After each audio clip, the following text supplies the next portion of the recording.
ते प्रदूषण महामंडळाचे अध्यक्ष सिद्धेश कदम आहे, तर फोन लागतो का बघ. आणि म्हणून या ठिकाणी आणि आरोग्य मंत्र्याला देखील मी या ठिकाणून सांगतो, आरोग्य मंत्र्याने देखील इथल्या आरोग्याची काळजी घ्या. बाळासाहेब ठाकरे आपलं आरोग्य दवाखाना केंद्र या ठिकाणी सुरू झालं पाहिजे. आहे का इथे बाळासाहेब ठाकरे आरोग्य केंद्र? नाही आहे. आणि म्हणून मी एवढंच सांगेन की रस्त्यांची वाईट परिस्थिती आहे, रस्त्यांची वाईट परिस्थिती आहे. कोण आहे? हॅलो सिद्धेश, अरे मी वणीमध्ये आहे, वणीत.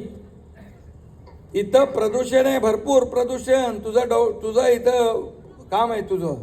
सेट लगेच सांगतो मी. तिकडे कोलचे डेपो आहेत आणि रेल्वेचे साइडिंग जे आहेत ना, हा तिकडे कोल स्टोरेज करतात. तिकडे अधिकाऱ्यांना सांगतो, तिकडे आता लगेच व्हिजिट करतील.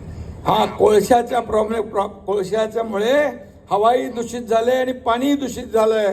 लोकांचा जीवन मरणाचा प्रश्न निर्माण झालाय. तात्काळ याच्यावर मला कारवाई झाली पाहिजे. साहेब 24 तासात आपण कारवाई करू. हा 24 तासात कारवाई करूया आपण. ठीक आहे, ठीक आहे, ठीक आहे, ठीक आहे. माझं बघा, मी रिझन कारण देत नाही, बघतो पाहतो करतो नाही. No reason on the spot decision, हे माझं काम. करतो बघतो पाहतो.